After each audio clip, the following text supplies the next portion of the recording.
Hi friends, thanks for joining us here at Studio Classroom Worldwide. My name is Steve. This month we're taking a little brush-up course on manners and why they matter. Our deck says it never hurts to be polite at home and in public. In other words, no matter what situation we're in, we can always help ourselves and the situation by being polite. Now, that sentence in its negative form is also true. It always hurts us when we're impolite at home and in public. Let's open our magazines to page 37 and see some examples of how good manners help and how bad manners hurt.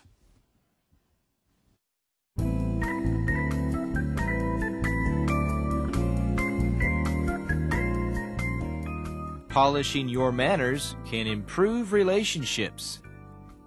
Good manners make you more desirable in circles that include people of power. If you have poor manners that include judging others harshly, you may get passed over for promotions at work.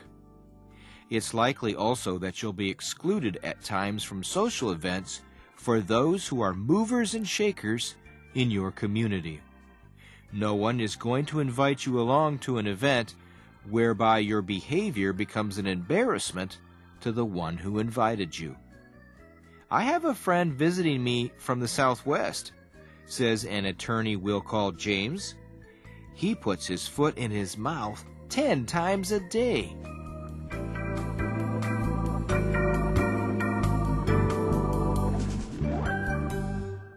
Hello friends, thank you so much for joining us here in the studio. My name is Kayla. My name is Ryan. Friends, we are talking how improving and polishing your manners can improve your relationships. That's right. Now, yesterday we started talking about how your voice, your tone of voice is so important that you can tell someone the same information, but how you say it is so much more important than what you're saying. Now, we started looking at a conversation between a fictional mom and dad character to describe and to give us an example of what tone of voice can do.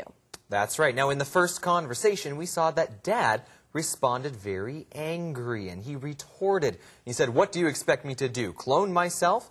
And then in the second conversation, he said the exact same thing. He said he couldn't pick up the kids from school, but he was very kind and polite about it. That's right. You need to be so careful with how you're saying things. Use manners, because as soon as you're hurtful, you're causing friction in a relationship, and it can erode those people you've been around for so long. So make sure you're an assuring kind of person and kind.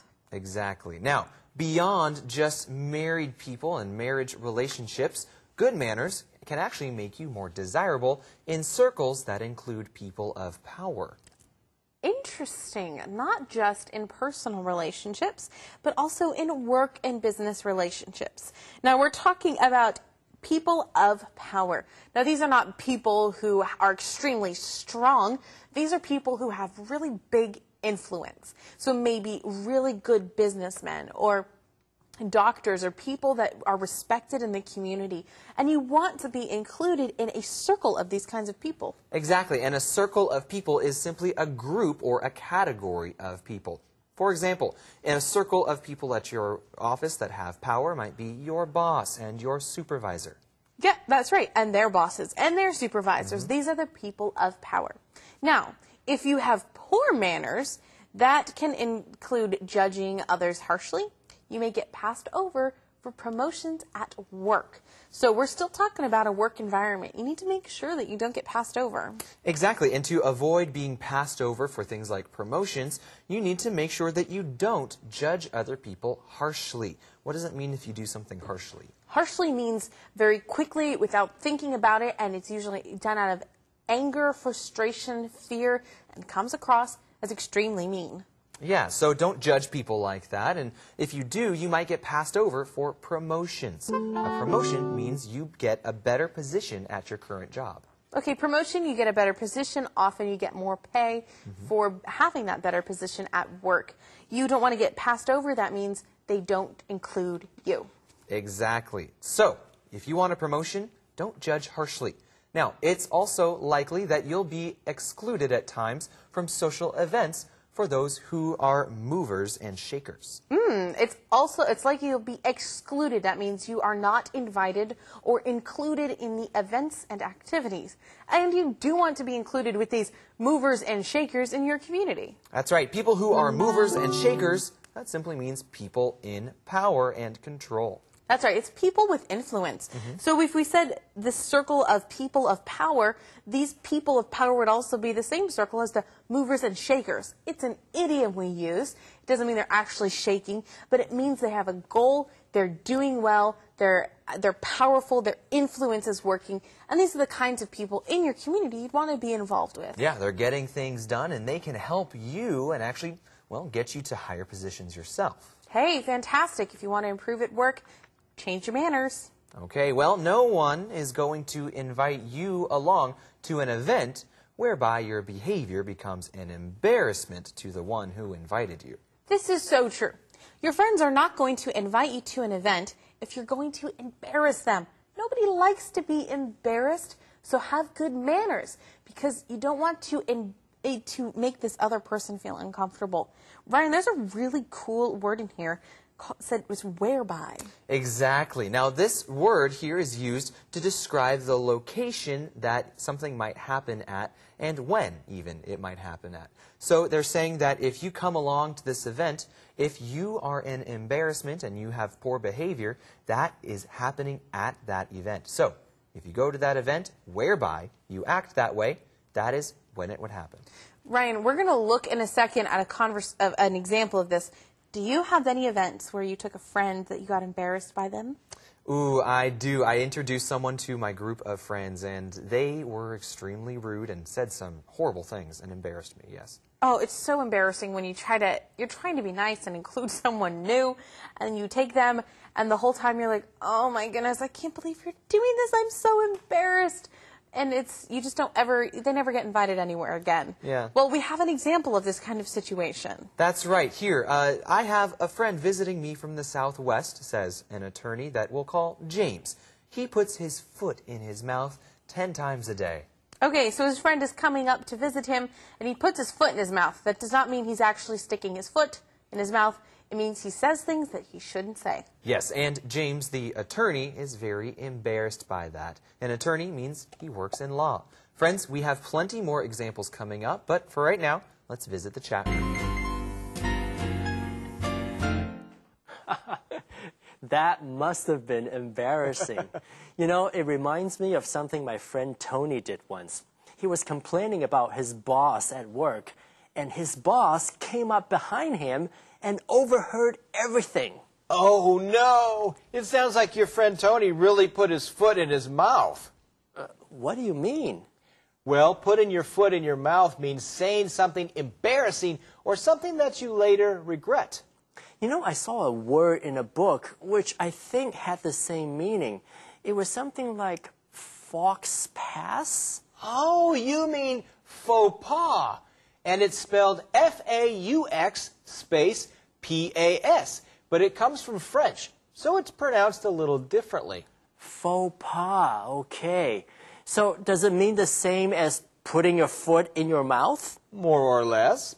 A faux pas is a social mistake. It could involve putting your foot in your mouth, but a faux pas could also involve a physical action or even something you wear.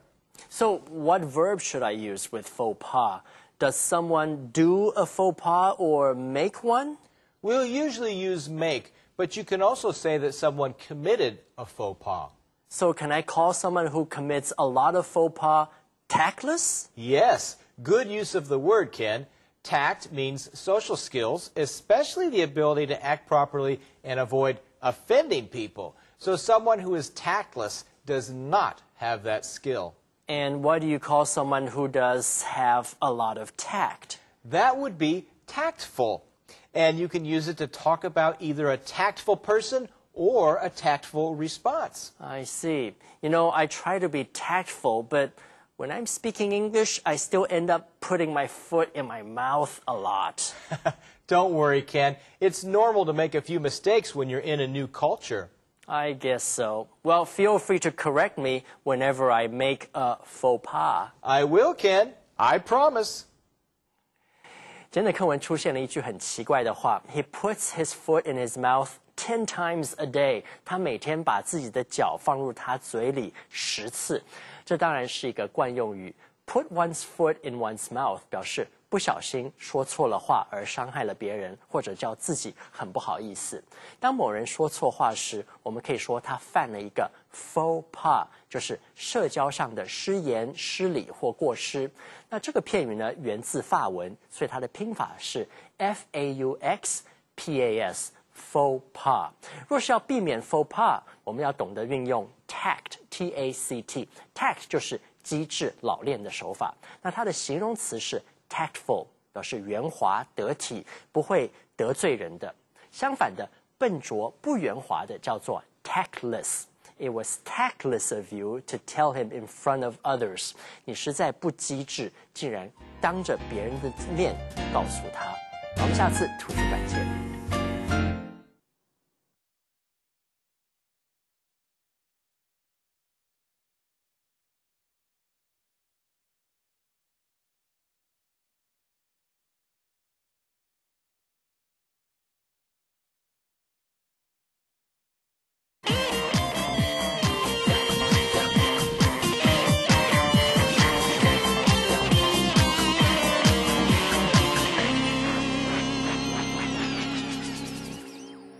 Hope you had a great break. Welcome back. Well, you've certainly heard of Harvard and Stanford, right?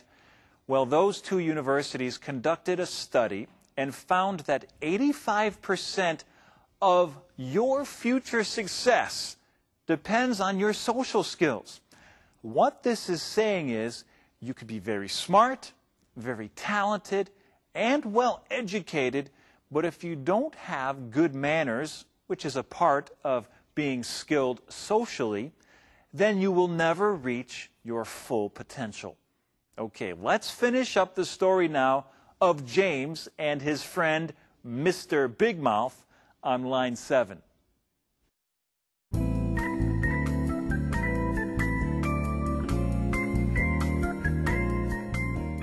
Polishing your manners can improve relationships. James told us he ignored the facts and invited Mr. Big Mouth along to a wedding a couple of days ago. I was mortified when he asked the second-time bride if her last wedding was as lavish as this one, James told us.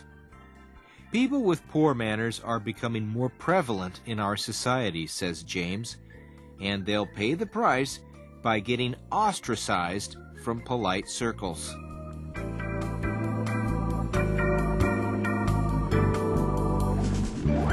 Friends, have you ever had a friend embarrass you?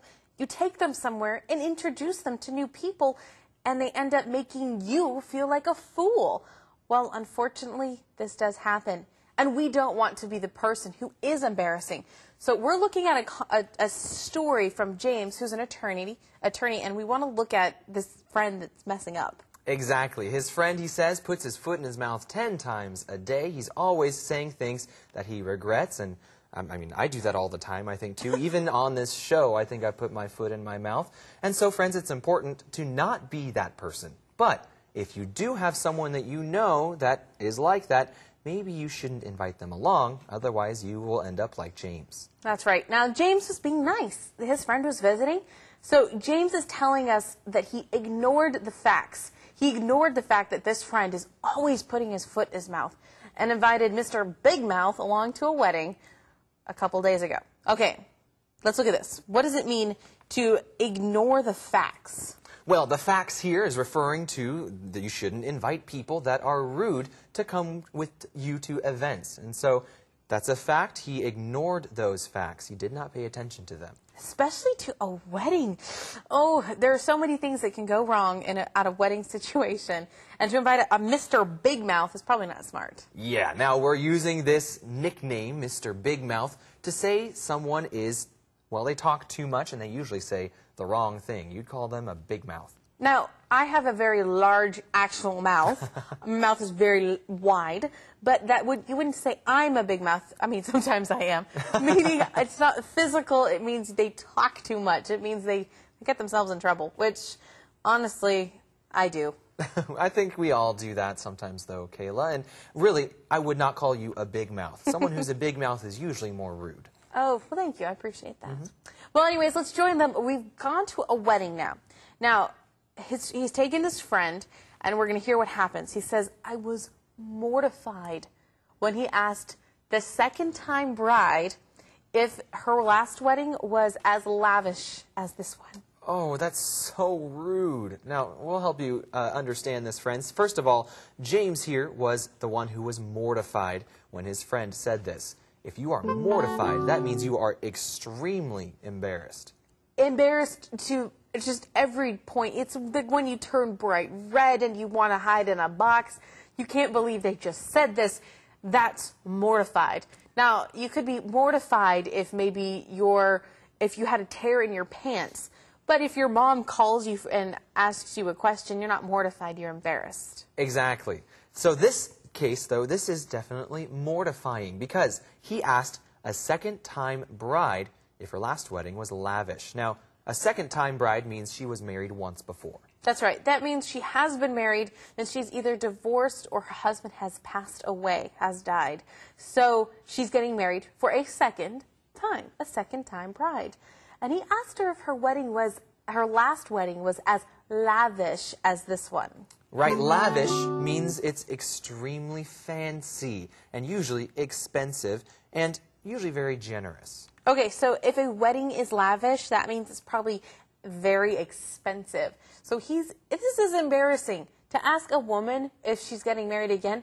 Wow, did you spend this much money on the last wedding? Yeah, that's quite rude. So, of course, it makes sense to me that James would be mortified. Oh, it's rude, and I'm sure the bride was offended and hurt by that statement. Exactly, exactly. So, friends, if you have someone who says things like this, maybe you shouldn't invite them to nice events like a wedding. So what does James say now? Well, he says that people with poor manners are becoming more prevalent in our society.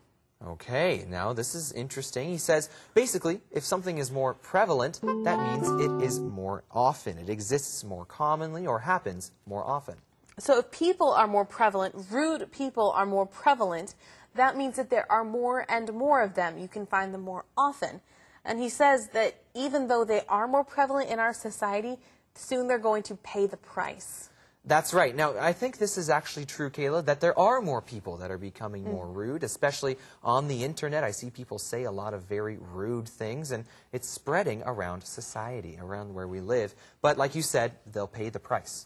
That's right. They're going to pay the price. That means they will have to deal with the consequences of their actions. And what are they going to pay the price by? Well, they're going to get ostracized from polite circles. Okay, if you are ostracized, that means you are kept away from people. You are stuck by yourself because people don't want you around. That's right. People are avoiding you, and you want to be with polite people, but you just won't be able to be around them. They will push you aside.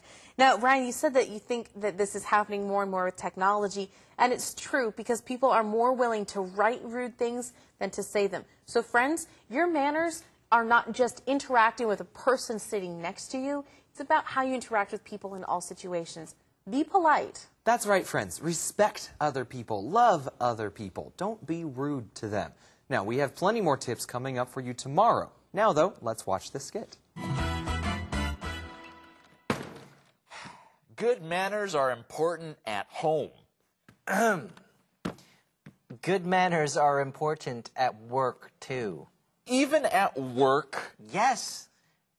A person with good manners is more desirable in circles of power. Circles of power? Yes. You may get passed over for promotions if you have poor manners. Oh, I never thought about that. And it's likely that you will be excluded from social events and other things with movers and shakers. Just because of poor manners? Yes, that's right. No one is going to invite you if your behavior becomes an embarrassment. I never thought about that. Are you Mr. Big Mouth? Oh, well, maybe. Do you put your foot in your mouth 10 times a day? Well, maybe. Are people mortified at the things you say? Well, maybe. But it's not just me. A lot of people have poor manners. That's true. People with bad manners are becoming more prevalent in our society. Yeah. And they will pay the price. Oh no. What price? They will get ostracized from polite circles. Ostracized? Oh no. Oh, yes. Remember, it pays to practice excellent manners. Well, from now on, I will. What manners should I practice first?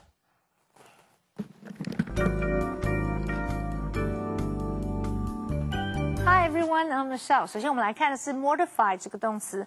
mortify 是指使羞辱或使羞愧，常常用被动语态。例如 William was mortified because he was the only one in his class who couldn't ride a bike. William 因为自己是班上唯一不会骑脚踏车的人而感到很丢脸。或者是 Ray was mortified by his inability to win the game. Ray 因为自己没有能力赢得比赛而倍感羞辱。继续我们看的是 prevalent 这个形容词。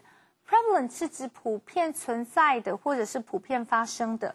例如 A rebellious attitude is prevalent among the students in this class. 这种叛逆的态度普遍存在在这个班级的学生中。Prevalent 也指流行的，例如 The disease is still prevalent in some African countries. 这个疾病在非洲部分的国家中仍然盛行。最后我们看的是 ostracize 这个动词。ostracize 是指排斥或排除，常常用被动式。例如 Nathan was ostracized by his classmates because of his arrogance. Nathan 因为很高傲而被班上的同学排斥。或者是 Jack was ostracized by the team because he refused to follow the coach's instructions. Jack 因为拒绝顺服教练的指示而被踢出球队。Well, we're running out of time again. I'll see you tomorrow. Bye-bye.